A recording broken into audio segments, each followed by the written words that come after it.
So I got a couple of potatoes, random ones that I found in the bottom of the fridge, and a bit of pumpkin, onion, garlic, ginger, kaffir lime.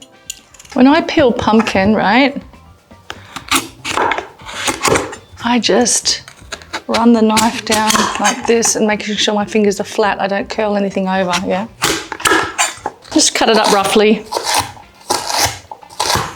Cut it quite thin so it cooks quicker.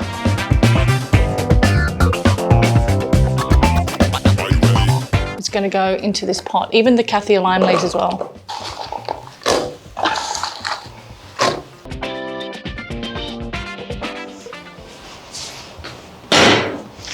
I'm very happy today. I feel like the universe is working for me, not against me. Salt and pepper. It's like the building blocks of flavour, and I love how my salt and pepper is just here. Sometimes when I go to my friends' houses, right, the tastiness of the garlic and the onion and the kaffir lime leaves and that salt and pepper just brings out flavour. And then as it's sitting and resting, we're going to add in the coconut milk and a squeeze of lime. And then when we go to blend it, we're going to remove the kaffir lime leaves.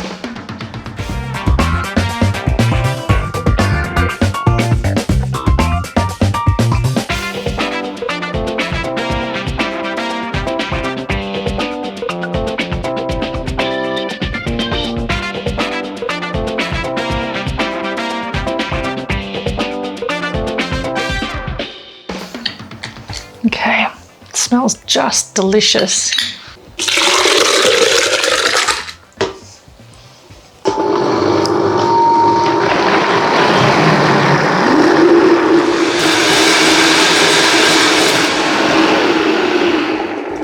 Okay, it's one thing about these Vitamixes, they can hold the heat, which is really good.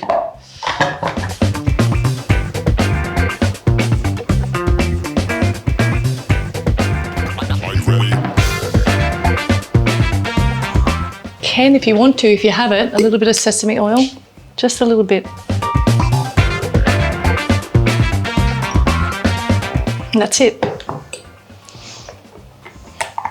Beautiful colour. Stunning, actually. Kaffir lime is definitely there. It's very creamy. This is the vegan coconut pumpkin curry, and it's delicious, and it has these amazing spices which just all come together. There's paprika, there's cumin, there's coriander, there's garam masala, there's turmeric, and there's curry powder. And they had a coconut curry there. This is smoking. That's good. It's okay. Don't freak out. It's coconut oil. And in goes the onion.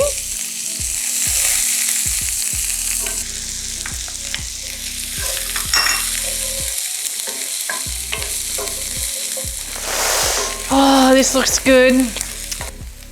The spices go in. So this is going to take like a minute, and constantly stirring, okay? It's so important because you overcook these spices. In other words, you burn them really in really like hot heat. They're going to go super bitter. The tomato puree.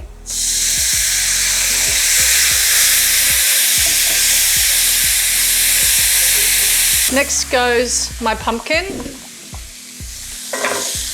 And I've got a good, I reckon 400 grams here. Easy. I'm salivating right now. I swear to God, like, yum. Here comes your coconut milk.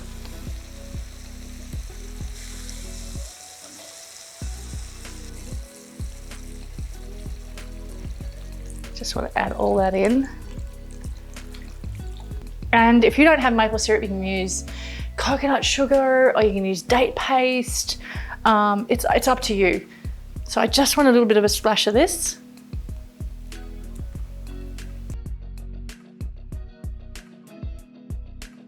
It's so thick and lush, and this is so heavy. Have a look. So I get a little bit of coconut yogurt. I'm just gonna splatter it on there, you know, like just we're a moves away as I'm just about to go. Splat, splat, splat, splat. Beautiful. And the pumpkin is just delicious, look at that. Oh my God, no one else is gonna eat this but me, out of the frying pan, watch me. Oh my God. Okay, you can have some on that side. The day I made this pumpkin loaf, I couldn't believe how moist it was, and I worked out why later. I remember that day clearly. I had no fresh bananas, but I had a load of bananas in the freezer from my 21-day cleanse. So I took a few out, I think like 2.5, and I thought to myself, oh, is this gonna work? I defrosted them, I put them in the bread mix, I baked the bread, and everybody came over that day and thought, this is the most moist bread you've ever made. So I'm just like in awe of that process, really, I am. I thought it was really quite amazing. All right, one of the things that you need to do in this bread is make flax eggs. And so that's 3 tablespoons of flax to 9 tablespoons of water. And then you're gonna add 9 tablespoons of water, which I think it's about that much.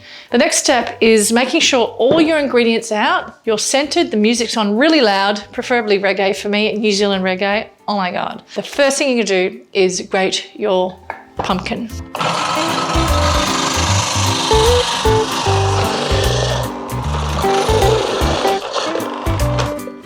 Okay, so I have my spelt flour, my coconut sugar, cinnamon, my raising agent, and some beautiful allspice, and a pinch of salt.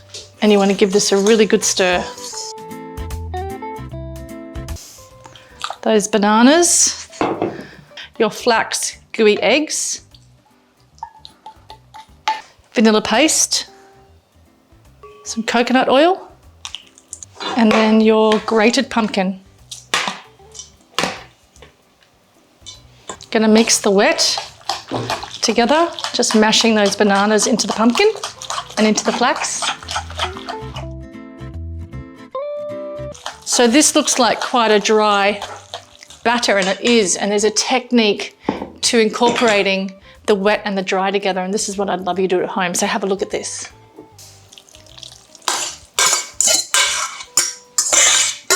So you're just gonna grab some of it and just mix it together, just on the side like this. Just pulling in the flour to that batter, just like this. Just on the side.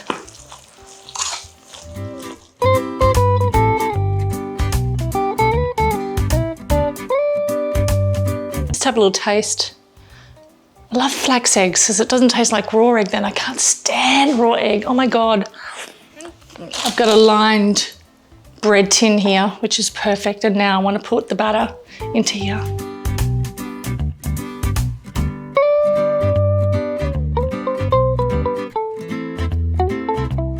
Just make sure it's all evenly spread.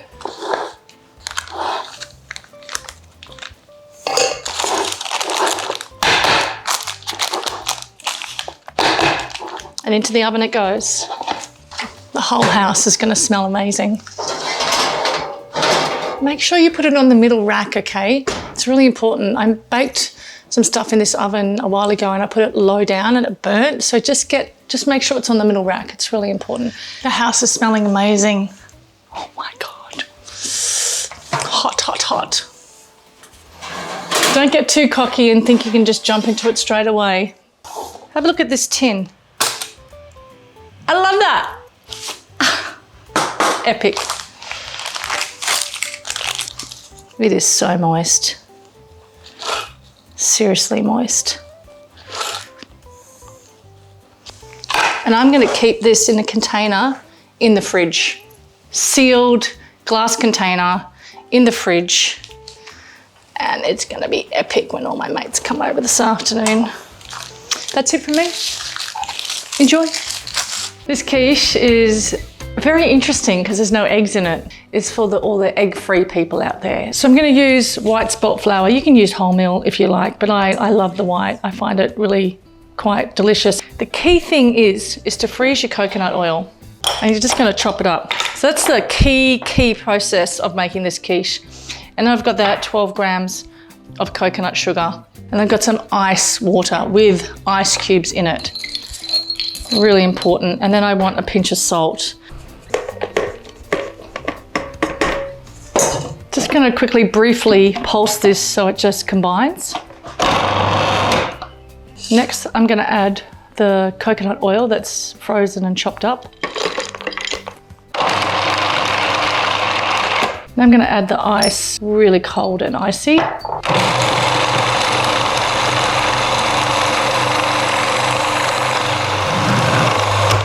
Now you can see it's very crumbly and you're like, how is this gonna form into a pastry?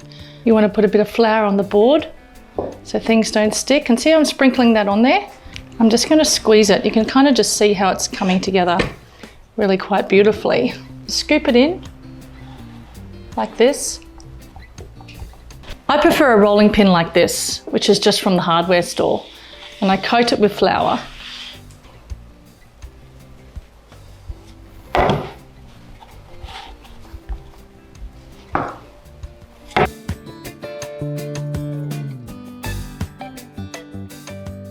And I flick it over the rolling pin. I pick it up. I get the tin and I do these ones and I'm super present.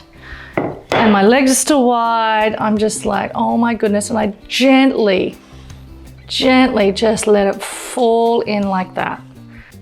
You can leave it like that, as rustic as you want. Okay. That's really it. And it's straight into a preheated oven at 150 for about 10 minutes, just to allow it to get that little crunchiness happening. And pre-cooking it is definitely the way to go for me.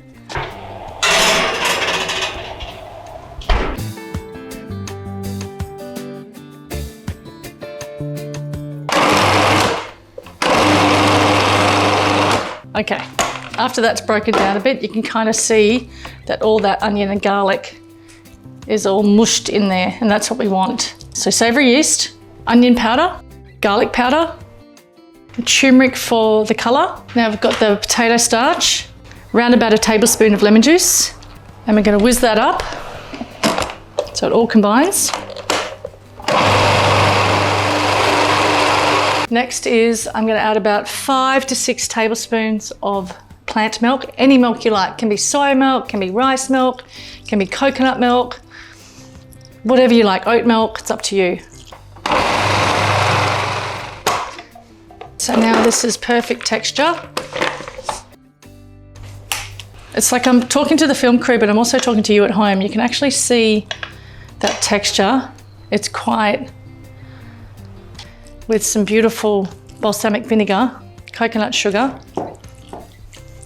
and red onions, and just cook that down until it's a nice sticky mess.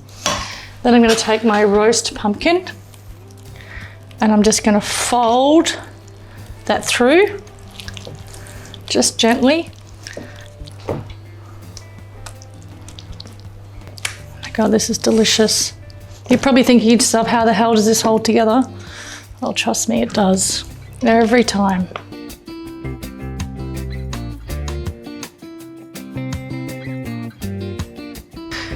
And then I just like to dump a whole bunch of pine nuts on here.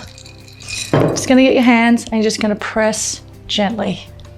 Just pushing the nuts into the eggy mix.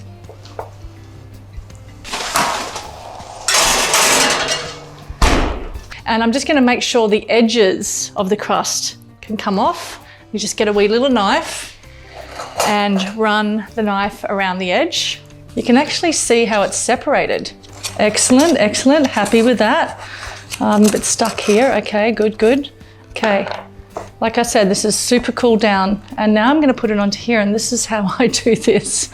I tip it upside down. I know the nuts go over, it's okay. Put it straight onto the plate.